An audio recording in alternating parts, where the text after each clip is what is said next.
This report is based on Clara Barton by Augusta Stevenson and Woman of Valor by Stephen B. Oates. Clara Harlow Barton was born in North Oxford, Massachusetts on Christmas Day, 1821. She was the youngest of 5 children.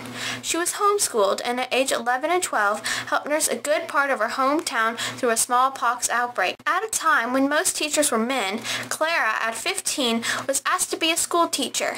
She passed the exams and taught Oxford.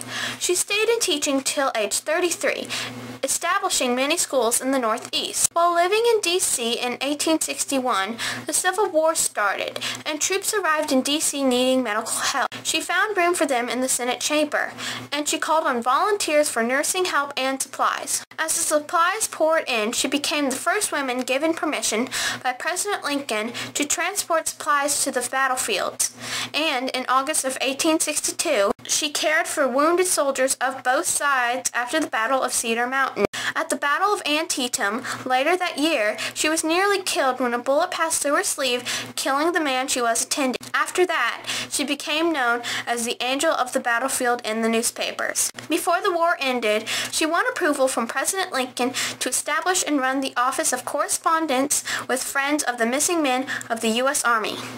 Aided by Andersonville prisoner of war camp survivors and the records they had secretly kept, she assisted in locating and marking the graves of the 13,000 men who had died there.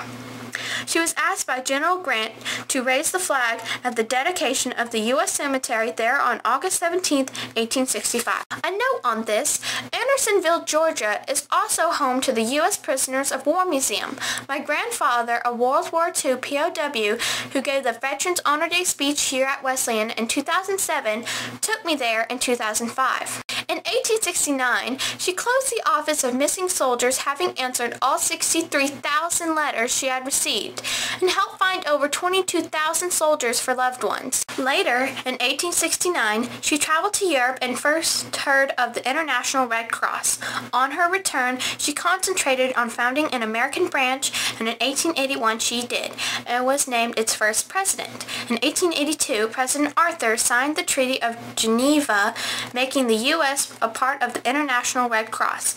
Over the next decades, she would personally travel and help in almost every emergency and natural disaster that happened in the U.S., from forest fires in Michigan and Texas, floods of the Ohio and Mississippi rivers, typhoid and yellow fever outbreaks, the Johnstown flood, droughts in the Dakotas and Texas, and even famine relief in Russia. She would establish Red Cross relief ships, floating hospitals, and came up with a method to collect and distribute cash to victims of disasters, which she called a hand up, not a hand out. By this time, she was the most famous American woman, and her telegraph sent from the scenes of these disasters to newspapers saying she had arrived was enough to ensure an outpouring of aid to the region, and her mere presence, many disaster victims would recount, made them feel the entire country cared. In 1897, the American Red Cross warehouse in Glen Echo, Maryland, became her permanent home. The next year she wrote The Red Cross in Peace and War. In Galveston, Texas, in 1900, she ran her last major relief effort when the town was hit by a hurricane and 6,000 residents were killed. She raised $120,000 worth of supplies and cash. She resigned as president of the U.S. Red Cross at age 83 in 1904. Her last private effort was to emphasize that each citizen should have basic first aid knowledge and develop what we know as the household first aid kit, emblazoned with the sign of the Red Cross. She passed away at the age of 90 at her house in Maryland and was buried in the family plot in Oxford. For more information on Clara Barton National Historic Site, visit www.mps.gov and type in Clara Barton in the search bar.